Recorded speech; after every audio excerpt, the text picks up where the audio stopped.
Oporavljam se, još uvek radim individualno, sad sam ubacio malo i loptu i očekujem da ću se priključiti ekipi za narednih 2-3 dana.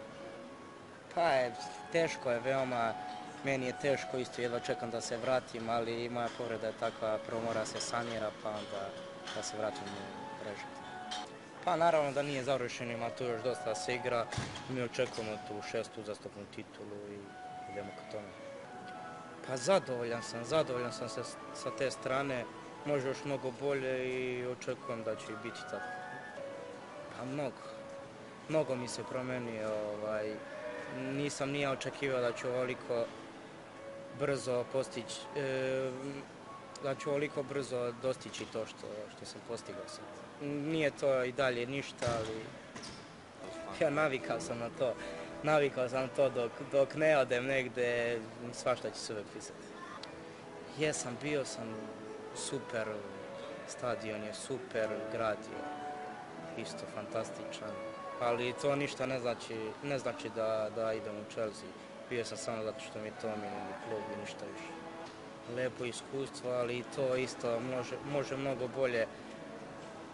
To protiv Intera, pa i ovde sa Rubinom, Nefči, kući na strani, mogli smo dosta bolje i ja sam s te strane malo nezadovoljan. Mislim da smo mogli baš više da osvojimo bodove. Drago mi, mislim, ne znam, hvala selektoru što računa na mene i ja ću da mu se odužim što voljim igram u Partizanu.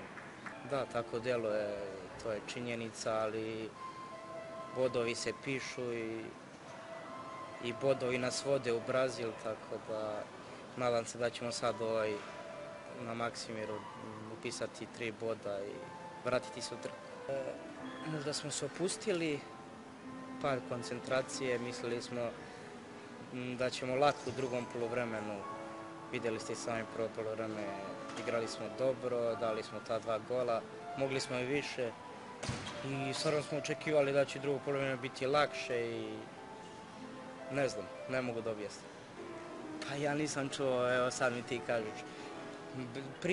Prija mi stvarno, on je sjajan trener, sjajan stručnjak i nadam se da ću odigrati tu utakmicu protiv njega, makar tu posljednju.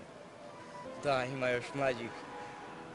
Ja ih uvodim, mislim, znam kako je meni bilo kad sam bio najmlađi, sad pokušavam njima da pomognem i to i činim.